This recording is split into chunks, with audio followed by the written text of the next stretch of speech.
Y bien, amigos, sean todos una vez más bienvenidos a Mirada Semanal. Y como todas las semanas vamos a hacer una revisión de lo acontecido en términos políticos en nuestra región y, por supuesto, el primer tema pues, que nos hemos planteado para esta edición. Ciertamente, bueno, es un tema de agenda global, un tema de agenda que está presente y que para la segunda, tercera semana de septiembre habitualmente se espera lo que se conoce habitualmente como la Asamblea General de Naciones Unidas, un espacio pues que durante muchísimos años, sobre todo desde la época de la Guerra Fría, fue un espacio pues bueno, de encuentro y de un ejercicio parlamentario global que siempre, a pesar de que, bueno, en los últimos años ha estado un poco desdorada esta edición, esta es la edición número 78 que se realiza, y particularmente, como decía, en estos días estuve viendo un artículo de The Economist que me pareció muy revelador sobre todo con la importancia que se le está dando a este evento, en el cual, si bien es cierto que participan 140 jefes de Estado, una nutrida participación, y representan, hay representaciones de otros 50 estados que completan aproximadamente 190 delegaciones. Sin embargo, me resulta llamativo que pareciera, y es un poco el tono con el que enfocaba este artículo, que pareciera que sobre todo los países del tercer mundo están asistiendo cada vez menos en los últimos años, ¿no? Y eso de alguna manera lanza como una suerte de mensaje de que, bueno, este espacio no sirve tanto como para llegar a acuerdos, sino como para amplificar el alcance de determinadas posturas, determinada gestión. Y en ese sentido me gustaría un poco su apreciación de conjunto y si tienen algún discurso destacable, sobre todo de la participación de los presidentes hispanoamericanos. También es importante destacar que, bueno, la participación siempre de los rockstars habituales, ¿no? De América Latina, como el caso de Lula, sobre todo que después de muchísimo tiempo, pues, y muchas veces un discurso de alguna manera eh, que se esperaba, sobre todo considerando la centralidad que ha tenido el tema del cambio climático en la agenda de Naciones Unidas en los últimos años. Pues se esperaba mucho este discurso, así como también el de otros jefes de Estado. En ese sentido, me gustaría un poco arrancar este programa haciendo como una evaluación, sobre todo con perspectiva comparada con la propia historia, ¿no? De esta asamblea. ¿Cómo miras tú este desarrollo, Manolo? Sobre todo considerando este detalle, pues que con el paso de los años pareciera que muchos países, sobre todo el sudeste asiático, de África, también de algunos países latinoamericanos, como que no tienen como mucha confianza de lo que pueda llegarse a acordar, sobre todo, no tanto a debatir, pero sí de acordar en estas asambleas. Em, yo creo que el balance es bastante pesimista.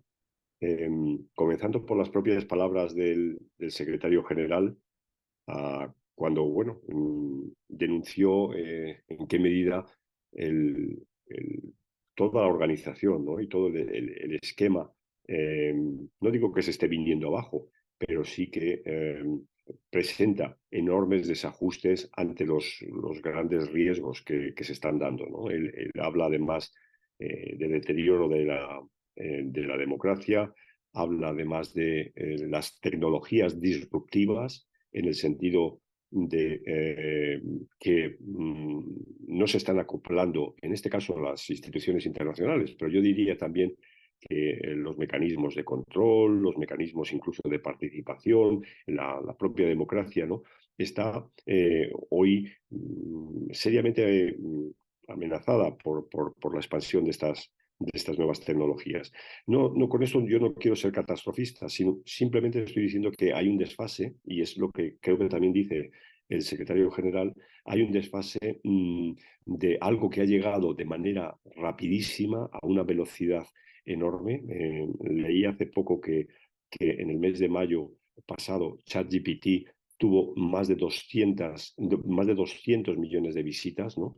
Eso es una nueva tecnología que tiene apenas 8 años, perdón, 8 meses de recorrido. Entonces, ya digo, el mensaje es muy, muy negativo, y eso pues se traduce también en, en un acompañamiento de los discursos del resto de los líderes, ¿no?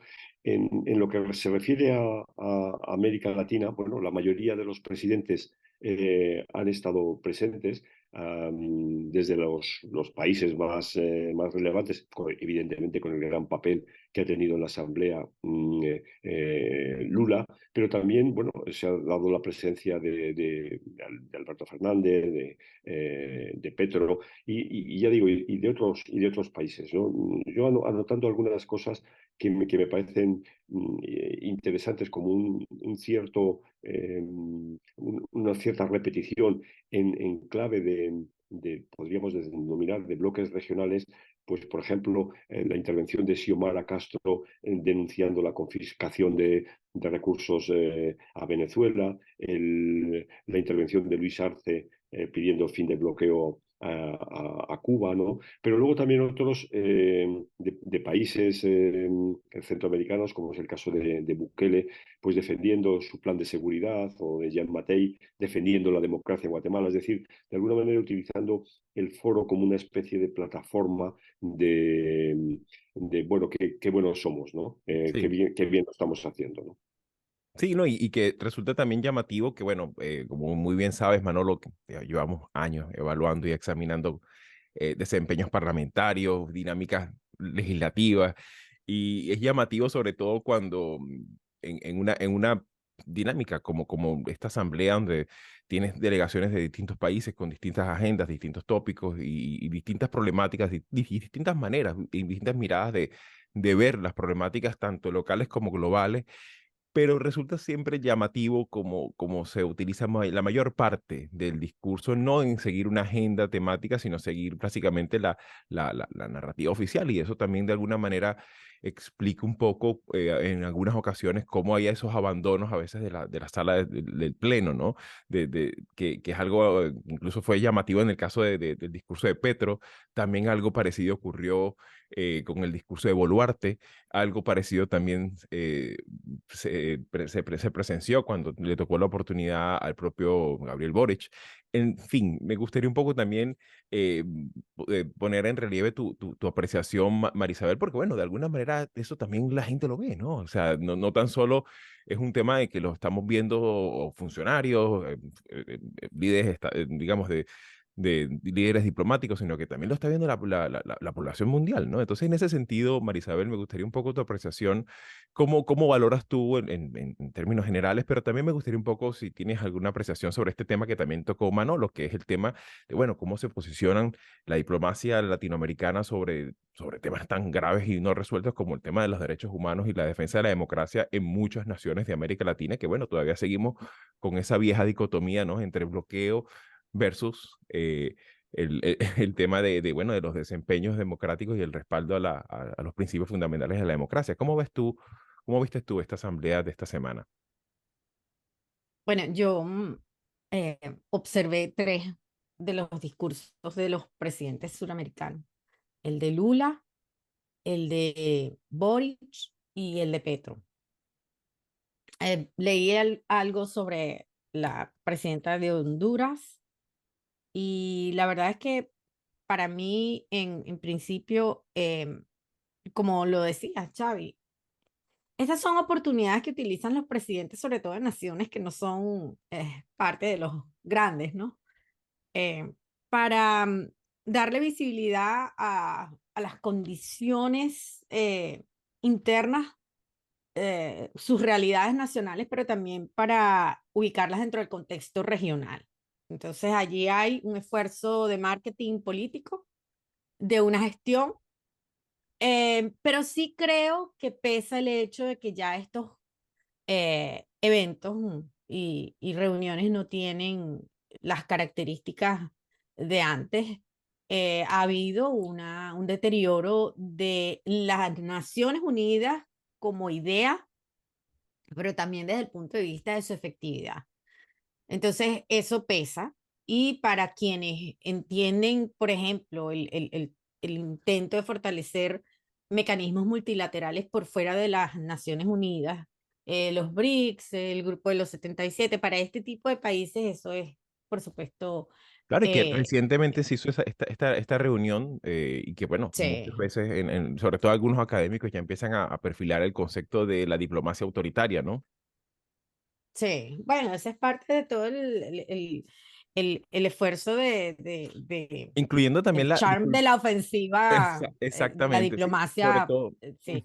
sí, que sobre todo, disculpa la interrupción, pero sobre todo que en este marco también hay que incluir la semana pasada esta reunión entre Putin y Kim Jong-un, el presidente Ujú. De Corea del Norte, ¿no? Claro, es que es eso, es decir, las Naciones Unidas van digamos, el declive de las Naciones Unidas ha permitido que ese vacío lo estén llenando otros grupos que tienen intereses económicos, bloques económicos, ideológicos, pero el asunto, digamos, lo fundamental es que lo que yo observo, al menos en estos tres personajes, es que sus narrativas no están alineadas y por eso lo que hemos insistido que esta Marea Rosa versión 2 no tiene absolutamente nada que ver con la que vimos cuando Chávez. Esto es otra cosa, aquí la izquierda no está alineada en un solo discurso y eso es importante. Porque si bien uno ve los esfuerzos de Maduro, de Díaz-Canel, de ingresar a los BRIC y que sencillamente le cierran la puerta y le abren la puerta a Argentina, que no sabemos qué va a pasar si gana Milei, ¿verdad? Lo que estamos viendo es un completo desajuste de ese bloque de izquierda latinoamericana que se expresa, entre otras cosas, en un discurso beligerante de Petro arremetiendo contra Estados Unidos, acusándolo básicamente de estar desplegando políticas nazis, que hay que ver que esto tiene unas connotaciones tremendas a lo interno, no solamente de Colombia, a lo interno de Estados Claro, Unidos también para el que se entera, por supuesto. claro. Esto es gravísimo, acusar a Estados Unidos de una política de esa naturaleza cuando precisamente estamos viviendo aquí un ascenso del nacionalismo supremacista Sí, sí. blanco que tiene esos tintes, ¿no? Ujú. Entonces ese fue un discurso muy beligerante, pero el de Boric fue muy distinto. Sí, Boric se atreve a reconocer las debilidades no solamente de las democracias, sino de la izquierda misma cuando critica a Nicaragua. Pero el problema, como el de Lula, que se niega a reconocer que Rusia tiene una responsabilidad enorme en la guerra, al tratar de equiparar a los dos actores en la misma situación, el problema está en que Boric critica a Nicaragua, critica a Venezuela, pero deja por fuera a Cuba.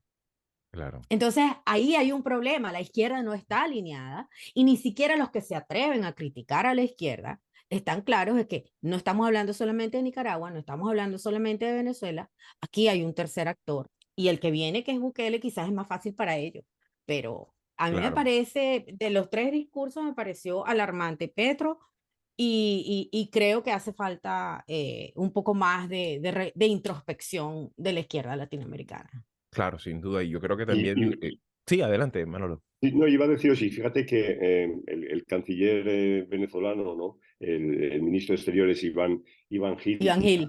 tuvo también su momento, ¿no? Para recordar los 17 años, el aniversario, ¿no? De 17 años del discurso de Chávez, ¿no? O sea que precisamente a propósito de ver los dos momentos tan Claro, diferentes, ¿no? Que vive la claro. región. Claro, aquel discurso nos decía que Exacto, el después de de haber entrado huele George a, Bush, huele a azufre, ¿no? Exactamente. ajá, Exacto. huele a azufre, Sí, sí, sí, así. Aquí sí, estuvo el diablo ayer, sí. Exactamente. Sí, sí. Y en ese sentido, exactamente, pues por sí. supuesto, me parece que destacan ustedes estos aspectos que también de alguna manera nos habla de, no tan solo de ese crisol de posturas a nivel de desempeño diplomático, sino también es destacable cómo cada quien pareciera ir por libre, ¿no? En ese sentido, ¿no? Y eso, por supuesto, pudiéramos colocarlo como uno de los elementos que por supuesto tiene su correlato más erosivo en términos democráticos y en términos institucionales, sobre todo cuando esto en muchas ocasiones para problemáticas como migración, como cambio climático, como el tema de la armonización fiscal, entre otras cosas que ya, requieren atención más coordinada, pues por supuesto esto se refleja en muchas ocasiones en esta descoordinación también a nivel intrarregional, ¿no? Si llegaste hasta aquí y te interesan los temas que hemos abordado, puedes ayudarnos a seguir publicando estos fragmentos dándole like, compartiéndolos, comentando y suscribiéndote al canal. El audio de la entrevista completa lo puedes conseguir en la página latinoamerica21.com/podcast y en las principales plataformas de audio. Subimos videos nuevos todas las semanas, así que nos volveremos a ver muy pronto.